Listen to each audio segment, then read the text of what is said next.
Tervist, mina olen siis Erkki Jakobson, Tartu Ülikooli Tartu Observatooriumi kaasprofessor ja räägin täna, kuidas muutub Eesti kliima ja millist ilmaennustust usaldada. Alustuseks räägime globaalsest kliimatasakaalust. Et globaalne kliimamuutus on hästi lihtne. Et see sõltub sissetulevast energiast ja välja minevast energiast. Sissetulevast energiast praktiliselt kõik tuleb päikeselt. Et maa termaalne energiat on ainult 0,025% ja fossiilkütuste põletamist isegi veel vähem. Ja maalt välja minev energia on maa soojuskiirgus. Ja kui sisse tulevat energiat on välja minevast rohkem, siis maakera soojeneb. Kui vähem, siis maakera jahtub. Ja praeguseks on CO2 tase tõusnud 1,5-kordseks võrreldes tööstusrevolutsiooni eelse ajaga. Ehk siis välja minevat energiat on oluliselt kinni püütud, mis püütakse pidevalt kinni ja tänu sellele süsteem soojeneb. Ja kui globaalne temperatuur soojeneb, siis see mõjutab ka otseselt Eesti temperatuuri ja kõiki muid kliimaparameetreid. Siin on üks joonis globaalse temperatuuri muutusest. Ja siin need sinised jooned all näitavad, kuidasmoodi kliima muutuks, kui kliimamudelites kõik muu on sees, ainult et kasvuhoonegaasid on fikseeritud ajaloolise tasemele 1850. Ja need pruunikad jooned või pruunikas piirkond on siis täpselt samad mudelid, kõik muu on sama, ainult et lisatud on kasvuhoonegaaside muutlikkus. Ja siit on näha, et ja musta joonega on siis vaatlusandmed ja on näha, et mõõtmisandmed lähevad nende muutliku kasvuhoonegaaside olukorraga väga hästi kokku. Ehk siis võibki öelda, et väga suure tõenäosusega saab öelda, et see meie praegune kliimamuutus on tingitud kasvuhoonegaasidest. Ja see muidugi ei tähenda, et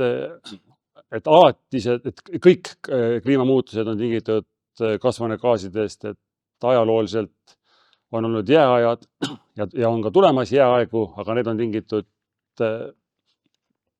sellest Milankovitchi tsüklitest, aga need on palju pikema perioodiga ja neid järgmist jääaega pole veel lähimate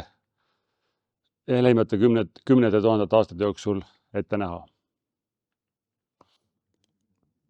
Ja siin on joonis CO2 kontsentratsioonist, et kui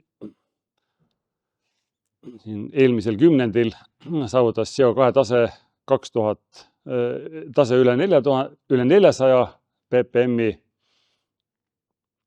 ja praegu on ta üle 420, et siis see, mis tulevik toob, sõltub juba inimestest ja inimkonnast, et millise sotsiaalmajandusliku raja inimkond valib. Ja modelleerijad on siis välja käinud erinevaid võimalusi, et kõige optimistlikum on see sinine siin, ehk siis säästev roheline arengutee, kus juba väga varsti suudetakse kasvuhoonegaase rohkem siduda kui välja paisata. Ja kõige pessimistlikum tee, et kus on siis jätkub fossiilkütustel põhinev arengutee.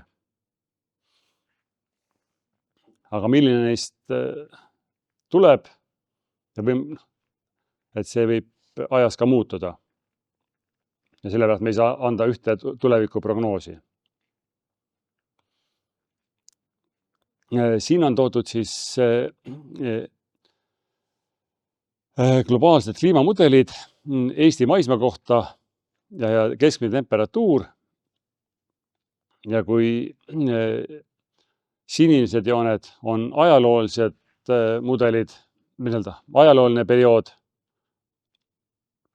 ja siis roheline, oranž ja punane on tulevik. sest roheline on siis optimistlik ja punane on pessimistlik projektsioon. Ja siis on näha, et lähitulevikus ega seal väga suurt erinevust ei tule, aga sajandi lõpuks on need erinevused ikkagi väga-väga mitu kraadi. Ja ka on näha, et on päris hea kooskõla mõõtmisandmete, ehk siis need mustad täpid ja ajaloolise tulemuse vahel. Ja isegi võiks öelda, et kliimamudel on pigem isegi pessimistlik, et tegelikult on soojenemine olnud veel suurem. Ja nüüd näitan mõningaid tulemusi Eesti kohta, lähtudes sellest, et kuidasmoodi muutub globaalne temperatuur, ehk siis me ei näita enam mitte, mis juhtub aastaks 2050 või 2090, vaid me ütleme, et kui globaalne temperatuur tõuseb 2 kraadi või 3 kraadi või 4 kraadi, et palju siis Eesti temperatuurid ja Eesti kliimanäitajad muutuvad. Et siin on näiteks, et öökülmapäevad iga globaalse temperatuuri kraadi tõustes jääb need öökülmapäevi 21 võrra vähemaks keskmiselt. Küttekraadpäevad vähenevad oluliselt. Suvepäevade arv tõuseb et globaalne temperatuur tõuseb 1 kraadi võrra, siis on 6 suvepäeva rohkem, ehk siis päeva, kus ööpäeva maksimum on üle 25 kraadi ja troopilisi öid, ehk kus on ööpäeva miinimumtemperatuur üle 20 kraadi, neid troopilisi öid ka kasvab. Ja kui vaadata sademeid, siis suures pildis Läänemere regioonis, et siin meie Eesti on siin keskel, et Eestis global warming level ehk siis see globaalse soojenemise taseme tõustes sademete arv on positiivne, ainult Lõuna-Euroopas meie piirkonnas on globaalne soojenemine negatiivne.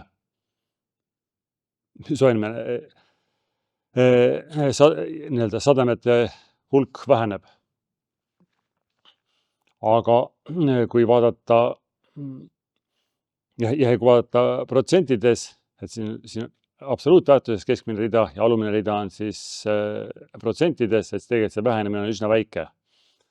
Aga kui nüüd minna vaadata sama asja ainult Eesti jaoks ja sesoonselt, et siis talvel on kõige suurem sademete kasv, on 13 millimeetrit sademeid talve jooksul iga globaalse soojenemise kraadi tõusu kohta,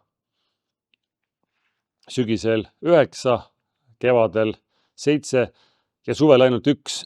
Ja see 1 on ka see, et 50% mudelitest näitab, et ta on vahemikus -4 +7, ehk ta täiesti võimalik, et võib ka hoopis väheneda. Ehk et suve kohta me tegelikult ei tea, kas sademeid tuleb juurde või jääb vähemaks. Aga kuna me teame, et aurumine tõuseb, hoogsademeid on rohkem, et siis võib juba üsna tõenäoliselt väita, et suvel põuasus suureneb. Nii, ja nüüd oli kliimast ja nüüd praktilise töö idee on siis, et kontrollida, kui hästi langevad kokku erinevad ilmaprognoosid sinu kodu, kooli, lähima meteojaama mõõtmisandmetega. Ja tööd võib teha hästi erinevalt, võib teha, et terve klass teeb sama ülesannet, võib teha niimoodi, et iga õpilane teeb eraldi või võib teha grupiviisiliselt, et üks grupp teeb ühte, üks grupp teeb teist. Ja seda ülesannet on võimalik hästi-hästi laiali ajada, et siis ei ole võimalik, et kõike ära teha, ehk tuleb panna mingid piirangud, et vaadata, et millist ilmaparameetrit vaadata, et kas otsustada, et vaadata ööpäeva miinimumtemperatuuri või maksimumtemperatuuri. Ja võib võtta ka ööpäeva keskmise temperatuuri, aga sel juhul on vaja mõõtevahendit, mis suudab seda keskmist temperatuuri mõõta. Et kui ta on lihtsalt termomeeter, et siis lapsed tõenäoliselt ei ole nõus iga 3 tunni tagant või iga tunni tagant selle numbrit üles kirjutamast käima. Siis võimalik nagu ööpäeva sademete hulk, tuule kiirus, just nimelt lähtudes saadaolevatest andmetest ja mõõtmisvahenditest. Väga oluline on ka see, et kui kasutada oma mõõtmisvahendeid, et siis vaadata, et kas need olemasolevad mõõtmisandmed, mida vahenditest tulevad, on korrektsed. Et kas mõõtevahend on usaldusväärne, et seda võib mingi teise seadmega näiteks võrrelda. Väga oluline, et mõõtevahendi asukoht, et kui näiteks vaadata maksimumtemperatuuri, jah, see termomeeter on mõned tunnid päevas päikese käes, siis kevadised mõõtmisandmed võivad olla paarkümmend kraadi liiga soojad ja see ei ole just väga realistlik. Et ei anna väga häid tulemusi.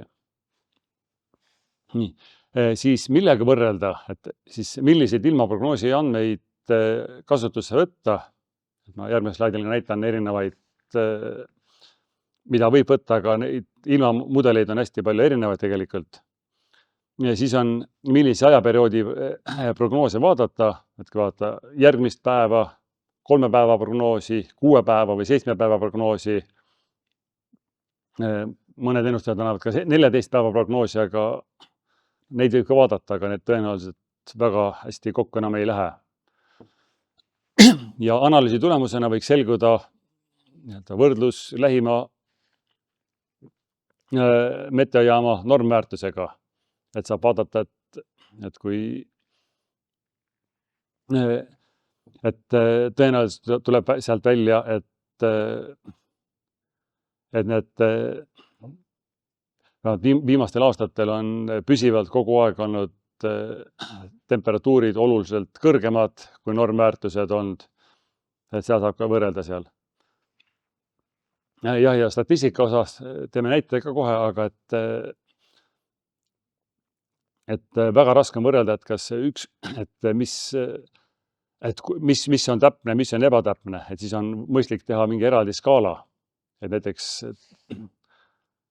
et kui erinevus on alla 1 kraadi, et siis annab 5 punkti, 1–2 kraadi erinevust annab 4 punkti ja nii edasi, et siis saab neid summasid võrrelda.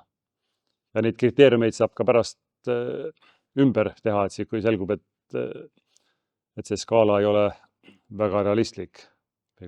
Tulemused on, et kui kõik tulemused on +/–1 kraadi, et siis see skaala võiks olla natuke kitsam.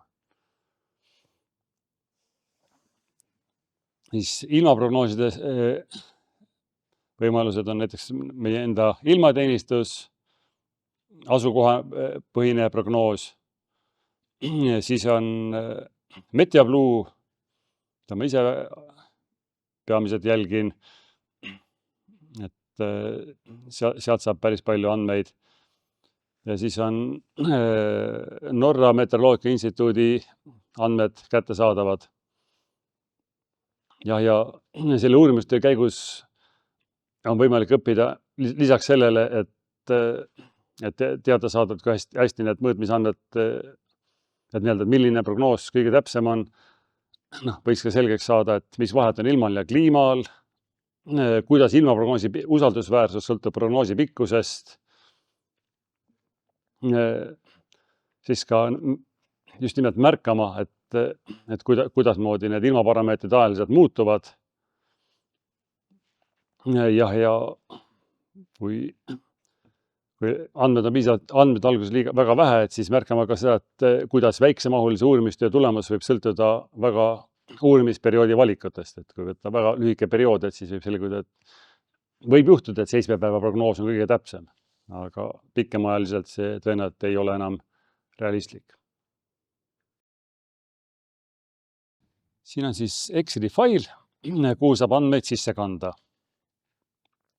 Ja seal saab siis vastavalt oma soovidele täpsustada. Et mul on siin siis kõigepealt on kuupäevad ja siis on esimene seeria on siis toorandmed, ehk siis need, mis tulevadki kas mõõtmisandmetest või siis ennustustest. Et mul on siin näiteks minu kodukohas siis Lutsu külast ise mõõtes miinimumtemperatuur 20. november -0,5 kraadi, siis Võru meteojaam näitas tolleks päevaks 0,7 kraadi. Et Võru meteojaama valisin siis sellepärast, et ta on mulle kõige lähem meteojaam, mis siin Keskkonnaagentuuri vaatlusandmetest näha on. Ja selle 20. novembri miinimumtemperatuuri ma saan siin selliselt, et võtan selle, panin 20. novembri, saab päeva kaupa kerida.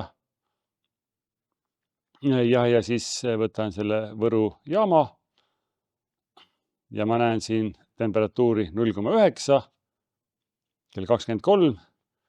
Ja siis, kui ma kerin järjest need kõik kellaajad läbi, siis on võimalik näha seda 0,5. Ei, 0,7 kraadi. Ehk siis kõige madalam temperatuur tolle päeva jooksul tunni andmetest. Ja samamoodi ma teedan ilmateenistuse ühe päeva prognoos oli siis -0,3, 3 päeva prognoos 2,1 ja Meteoblue ühe päeva prognoos -2, 3 päeva prognoos 0 ja 6 päeva prognoos 3 kraadi. Ja kohe varsti näitan, kuidas ma neid andmed täpselt võtsin. Aga siis analüüsimiseks, et see analüüs saab teha ka hiljem, aga võib ka automaatselt kohe tööle panna, on see, et on erinevus mõõtmisandmetest, ehk siis ma võtan, et seda esimest veergu, ehk siis Lutsuküla mõõtmisandmeid enam ei ole, vaid siin on erinevus nendest Lutsuküla mõõtmisandmed, ehk siis esimene veerg on see 1,2 tähendab see, et 0,7 miinus 0,5 ehk siis 1,2 miinus 0,3 miinus 0,5 ja nii edasi. Ja niimoodi saab need erinevused. Ja kolmas osa on siis täpsuse punktid, kus ma paningi, et erinevus kuni 1 kraad annab 5 punkti. Ehk siis näiteks ilmateenistuse ühe päeva prognoos 0,2 erinevus on 5 kraadi, erinevus on siis 0,2 kraadi ja annab 5 punkti. 1,2 kraadine erinevus annab 4 punkti, 2,6 punktine annab 3 punkti, miinus 1,5 annab ka 4 punkti ja 3,5 annab siis 2 punkti. Ja kui neid andmeid on piisavalt palju, ehk siis ma soovitan minimaalselt 1 kuu, aga veel parem oleks 3 kuud. Et siis kui need veerud kokku liita, või arvutada keskmine, et siis peaks juba selgelt näha olema, et milline neist ennustustest annab rohkem punkte ja milline vähem punkte. Ja mida rohkem punkte, seda parem ennustus on. Aga nüüd, kuidas ma seda tabelit täita?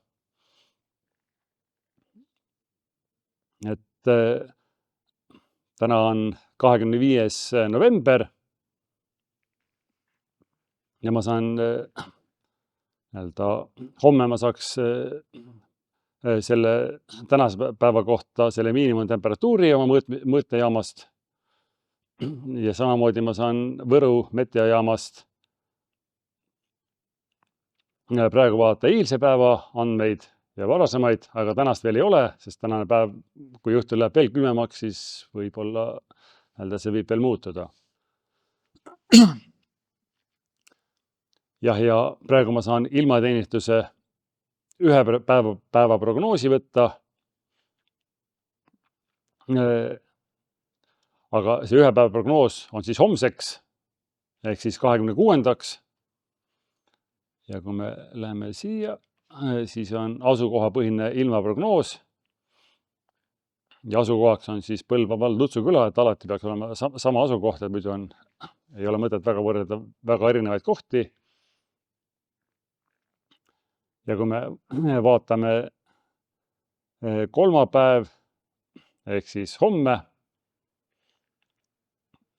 Ja näitab, siin on temperatuurid, et siis ma näen, et siin on -1,6, -1,6, -2, -2,5 ja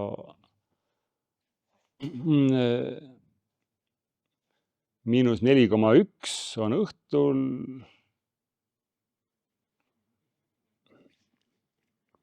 Et -41 külmemat ei ole, ehk siis -4,1 on kõige külmem miinimumtemperatuur. Ja selle ma märgingi selle 26. kuupäevaks. Ja samamoodi ma saan sealt 28. kuupäeva ehk siis 3 päeva prognoosi, et selle pean märkima 28. Ja samamoodi, kui ma lähen Meteblue kodulehele, võtan sealt jälle Lutsuküla aadressi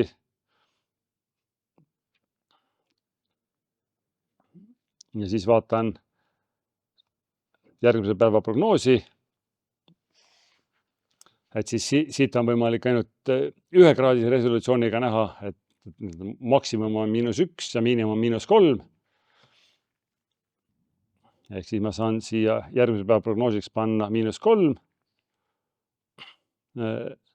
3 päeva ehk siis 28. novembriks 3 päeva prognoosiks miinimum on -3 ja 6 päeva ehk siis 1. jaanuariks, 1. detsembriks prognoos on miinimum -1 või miinimum +1 juba. Ja oluline, et need kanda siis sinna õige kuupäeva peale. Et kui me kunagi jõuame, et kui tuleb 1. detsember, et siis me kanname siia, et oletame, et 1. detsembril saame numbri ja siis lõpuks on võimalik kõik need ülejäänud veerud ka välja arvutada. Ehk siis see veerude täitmine on kõige olulisem ongi see, et täita õigesse kohta, sest kui nad hakkavad nihkesse minema, siis on puder ja kapsad ja siis on väga raske aru saada. Ehk siis hästi soe soovitus on, et lisaks tabeli täitmisele võttagi ja iga kord kas salvestada pildina või mingil kujul salvestada ka need andmed, et kus need andmed võeti. Et siis, et kui andmetest tundub, et midagi on väga valesti, et siis on võimalik näpuga järgi ajada. Sest tagantjärgi vaadata, et mis meil prognoositi, et mis see prognoos oli, et seda siit ei paista kättesaadavat olevat.